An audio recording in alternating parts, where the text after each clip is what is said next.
Comment mettre fin au faux numéro quand on achète du lead? C'est le sujet de notre vidéo d'aujourd'hui. On se retrouve de l'autre côté. Allez, go!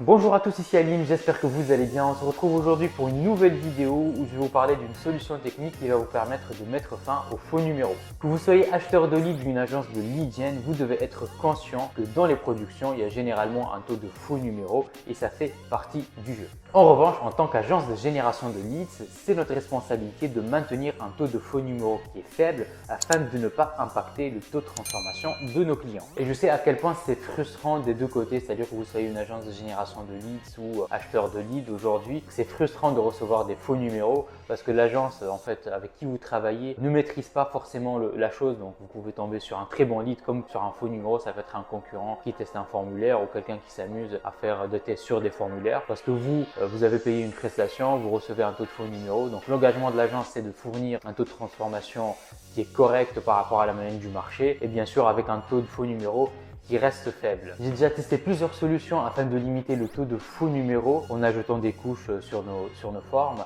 Par exemple, ça peut être soit des regex sur les inputs du formulaire pour éviter d'avoir du 1, 2, 3, 4, 5, 6, des numéros bidons. J'ai testé aussi le HLR qui nous permettait en fait de récupérer le numéro de téléphone et de savoir si le numéro est réellement attribué, si c'est un numéro qui existe vraiment. Mais ces deux solutions-là, malheureusement, limiter le taux de faux numéros. On avait moins de faux numéros, mais par contre, c'était pas à 100%, c'est-à-dire on n'était pas proche des 0%. Donc, j'étais pas du tout satisfait de cette solution-là. Donc, vu que je n'étais pas du tout satisfait des deux vérifications qu'on avait mis en place, donc la regex et le HLR, donc je me suis dit bon, on va faire une vérification OTP. Donc ça vient de l'abréviation de One Time Password. Ça permet grosso modo au prospect quand il arrive sur le formulaire ou au moment où il est sur le input pour mettre son numéro de téléphone, il reçoit en fait par SMS un code de vérification et tant qu'il n'a pas mis de code de vérification sur le formulaire, sa demande n'était pas prise en compte. Donc il avait 2 minutes pour valider ce code-là. Au-delà des 2 minutes, en fait, il ne pouvait plus rien faire sur le formulaire. Donc pour moi, ça reste le meilleur moyen aujourd'hui d'avoir zéro faux numéro. En fait. On l'a testé avec des clients. Donc on a vu même le taux de transformation par rapport à des leads qui sont vérifiés. En fait, c'est très simple. Vous avez des leads qui sont réceptifs, même si vous bossez sur du search ou sur d'autres canaux d'acquisition. Quelqu'un qui fait une demande, il reçoit un texto avec un code, il remet le code pour valider sa demande. En fait, c'est que la personne elle est vraiment réceptive. Donc grâce à ça, on a pu augmenter en fait la qualité de nos leads et en plus, ça nous a permis de scorer nos leads.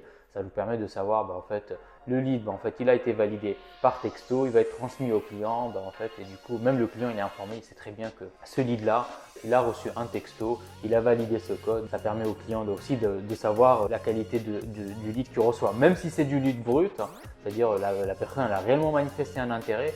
Si la personne elle a reçu un SMS, elle a validé ce code-là, c'est que c'est vraiment une personne qui est réellement réceptive à l'offre du client et qui a réellement manifesté un intérêt pour le produit ou le service. Parce que si la personne, franchement, elle n'est pas intéressée, elle reçoit un SMS, on m'embête avec un code à mettre, tout ça, j'ai pas envie de faire ça.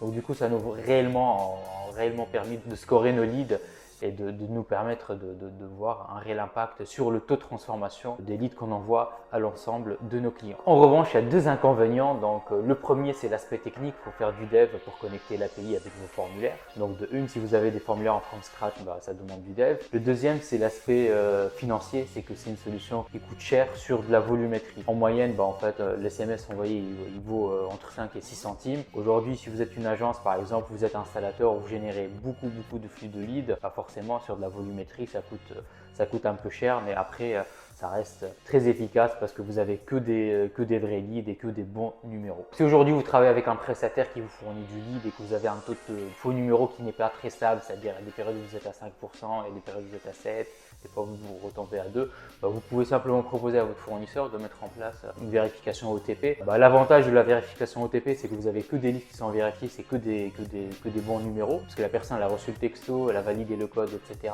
L'inconvénient, c'est que ça demande quand même un background technique parce qu'on se connecte sur de l'API pour intégrer ça avec des formulaires. Après, je ne sais pas, ça dépend du fournisseur avec qui vous travaillez.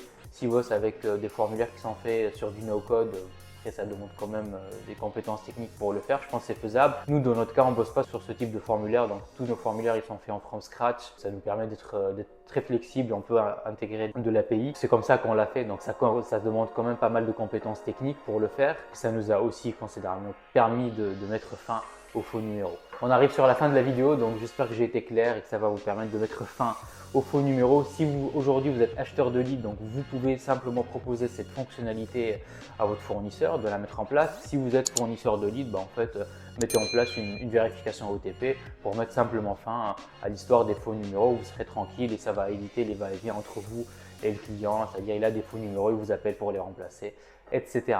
Quant à moi, je vous souhaite une excellente prospection et je vous dis à bientôt. Allez, ciao!